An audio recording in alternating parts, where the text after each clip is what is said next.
J'avais 8 ans quand nous avons déménagé dans cette maison, juste à la lisière de la forêt.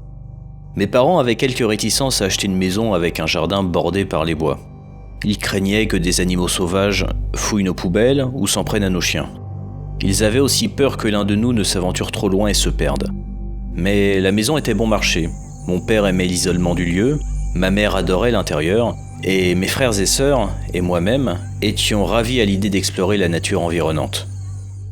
Le premier signe que quelque chose n'allait pas est venu de nos chiens. Ils étaient terrifiés par la forêt. Jamais ils n'y mettaient une patte. Si un de leurs jouets finissait au-delà de la limite des arbres, ils refusaient d'aller le chercher. Et si l'un de nous y entrait, ils faisaient les 100 pas jusqu'à ce qu'on revienne. Parfois, on les voyait fixer un point précis dans la forêt, l'air paniqué, grognant ou aboyant, mais nous, on ne voyait rien du tout.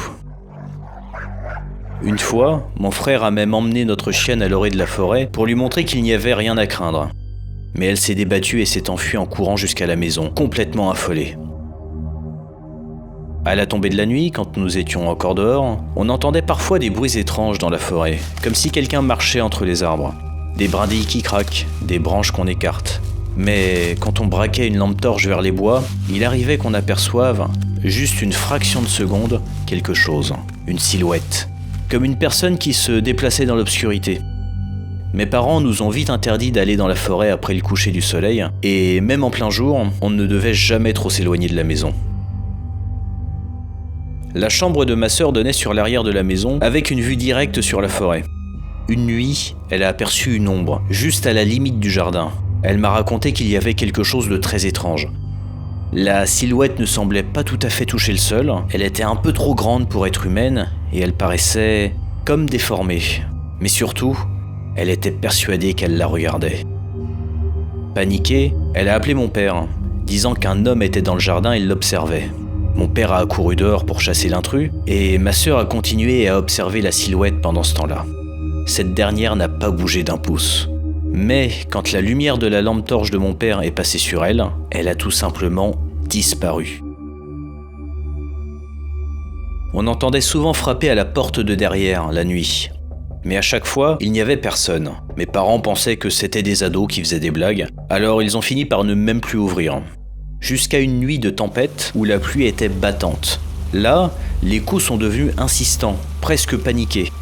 Ma mère a fait remarquer qu'il y avait peut-être quelqu'un dehors cherchant à s'abriter. Mais lorsqu'elle a ouvert la porte, il n'y avait rien. Pas âme qui vive. Et surtout, aucune trace de pas mouillé sur le perron. Ce phénomène a continué tout le temps où nous avons vécu là-bas. Parfois, ça se produisait plusieurs fois en quelques semaines, puis plus rien pendant des mois, avant de recommencer. Finalement, mes parents ont décidé d'installer une caméra de surveillance. Pourtant, chaque fois que les coups retentissaient, la caméra ne montrait personne. Mais elle ne s'est pas révélée totalement inutile. Après environ 3 ans dans cette maison, mon frère a commencé à faire des terreurs nocturnes et à somnambuler. Et à chaque fois qu'il marchait en dormant, il se dirigeait inexorablement vers la porte arrière, puis vers la forêt. Ma mère, qui, heureusement, a le sommeil léger, entendait toujours la porte s'ouvrir et courait le rattraper avant qu'il ne disparaisse parmi les arbres. Après plusieurs épisodes, mon frère a voulu voir les images de la caméra, curieux de voir à quoi il ressemblait en somnambule. Mais ce qu'on a découvert nous a glacé le sang. On le voyait sortir sur le perron, puis s'arrêter net, comme s'il écoutait quelqu'un. Ensuite, il secouait la tête, comme pour refuser quelque chose, avant d'avancer à contre-cœur, comme s'il était attiré, ou même pire, forcé d'avancer. Un soir, mon père était dans le jardin quand il a entendu ma sœur l'appeler depuis la forêt. Elle avait l'air paniquée. Pensant qu'elle s'était aventurée trop loin et qu'elle s'était blessée, il a couru dans sa direction en l'appelant à son tour. Mais il faisait trop sombre, il ne voyait rien et surtout, il ne parvenait pas à localiser sa voix précisément. Il lui a dit de ne pas bouger, qu'il allait chercher une lampe torche, mais quand il est rentré dans la maison, il a trouvé ma sœur à l'intérieur, en parfaite santé, n'ayant pas mis un pied dehors de la soirée. Sur le coup, mon père ne nous a pas parlé de cet incident. Et pourtant, quelques mois plus tard, c'est moi qui ai entendu ma mère m'appeler depuis la forêt, alors que j'étais dehors avec les chiens. Je venais pourtant de la voir à l'intérieur et je ne l'avais pas vue sortir. Elle me disait qu'elle avait accroché son pull dans des branches et qu'elle avait besoin d'aide pour le décrocher.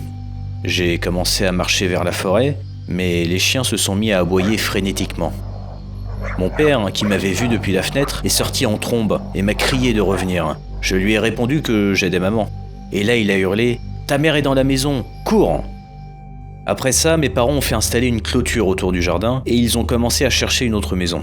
Mais entre la construction de la clôture et notre départ, les choses ont empiré. Les coups à la porte sont devenus plus fréquents, des tapotements aux fenêtres se sont ajoutés à tout ça, comme si quelqu'un faisait le tour de la maison en essayant chaque ouverture. On entendait même des griffures contre la clôture, ainsi que des voix au loin, dans la forêt. Mon frère faisait des crises nocturnes de plus en plus souvent, jusqu'à cette nuit où ma mère n'a pas entendu la porte s'ouvrir. Il s'est réveillé, debout devant la clôture, regardant fixement la forêt, tandis que les chiens aboyaient sans relâche. Le matin de notre dernier jour là-bas, nous nous sommes réveillés et la porte de derrière était grande ouverte. On a vérifié les images de la caméra pour s'apercevoir que la porte s'était ouverte lentement, toute seule.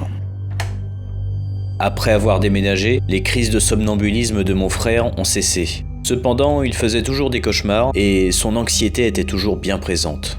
Cela fait maintenant plusieurs années que ces événements se sont produits et récemment, il m'a téléphoné.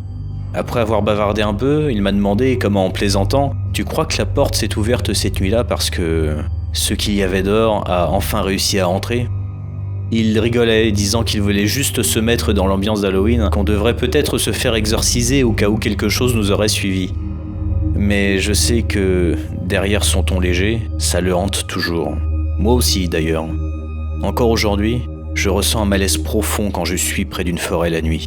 Je ne sais pas ce qui rôdait là-bas, derrière notre maison, mais j'ai la conviction que, si on l'avait laissé faire, cette chose nous aurait engloutis tout entier.